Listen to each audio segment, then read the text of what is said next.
Let's take a look at some of the combined setup results after many versions of iteration.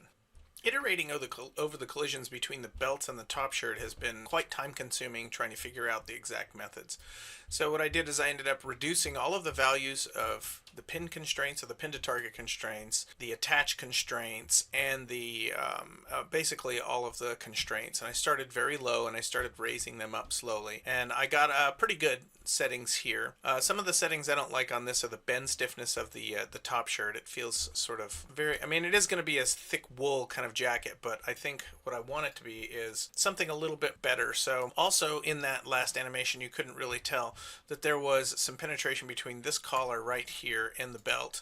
And the collar was really trying hard to stay by animation, and so it was shearing, and the belt got kind of pinned underneath when her arm went up during the middle of the hurdle jump. So what I've decided is to reduce the amount of animation strength here so this thing can actually move when it collides with the belt. I also sort of experimented with reversing the layer attribute. So for the jacket, I changed it to 125. This way the belt actually wins. So I'm temporarily experimenting with this being 125 so that it's higher than all of the chest belts. So all of the belts will win over this and press it closer to the body. So that's just an experiment. I'm seeing how it works. Logically, it doesn't make any sense to me, but I just want the belts to be the controlling argument, win all arguments here, and the jacket can actually be pushed back down. Okay, so another thing I did was I decided that jackets like this get worn out a lot. So I decided to paint the bend stiffness in the underarms and in the elbows where the bending and where the belt might be. I painted it down to like 0.005 for bend stiffness. And the reason is I want a stiff collar because I want this collar to remain stiff, and maybe I'll reduce it right here where the belt is actually. Maybe I should do that. Let me just paint that too. It doesn't need to be super right here. And then I'll go back to smooth. And then I'll just smooth all this out. This area right here is where the belt is. It might be worn out, but I need it to be able to get out of the way when collisions are happening here. So I'll reduce that a little bit here in my next pass. So wherever the belt is going to be and wherever there's going to be bending, I've decided to reduce bend stiffness. And I don't know if I've covered this in a previous video, so I'm going to go here. But in the Vellum Cloth node, there is an attribute down here for bend stiffness, and you can scale by an attribute. So whatever value you pick here, instead of it being applied to the whole, you can use it and use a painted attribute. I try and keep that attribute. Whenever I paint an attribute for one of these controlling bend stiffness or just regular stiffness, I try and make sure I never have a zero value, because then those areas are never affected. It's basically a multiplier by this value right here. So wherever the bend stiffness is in the elbows and in the underarms, it's going to be much lower.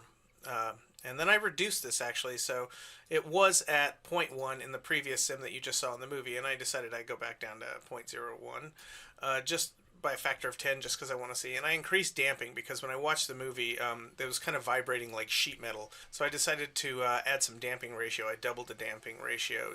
All of these are the kind of iterations that you're going to go through while you're testing to see if everything is happening. Also, for your pin constraints I mentioned earlier, I did reduce the value of this quite significantly, so I halved it. So what you end up doing is you start off with like 0.10 to the minus 9th, then you go to 1, and then you keep halving it until you get to the point where you want. So I think I've had to go about 3 or 4 iterations, and I've just been reducing it here. And I'm also scaling this by an attribute as well. We painted this earlier, and then I've just been tweaking it.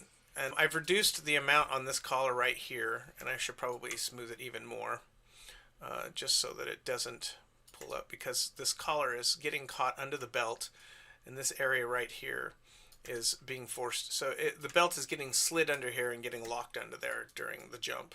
So I might want to actually reduce that. It's stiff, so I'm not going to worry about it. It's pretty stiff, so I'm not going to worry about this area following animation. I do want to keep the jacket lapels kind of closed shut, so that should do the job. All right, let me just smooth this a little bit here.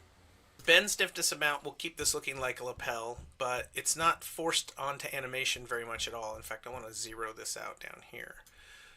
Let's go to 0.01, really low for this area right here, and we will go to paint and not that.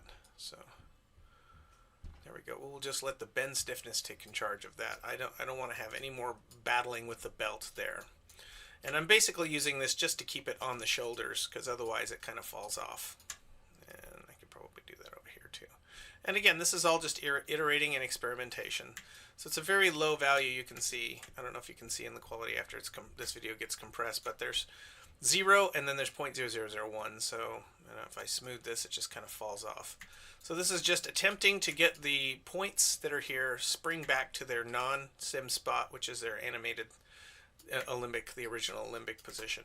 Okay, so let's just smooth that around there. And I did it around the waist too, because the waist is, I want to keep that from flying apart. Okay, so I have a combination. Normally what I would do is I would run this by itself, see the values, and then combine it with this. But I had pretty good results last time, so I think I'm ready to try and combine both of these again for another pass, because the belts look pretty good on their own too. So what I'll do is I'll reset and resim this, and we'll see what the results are from this one.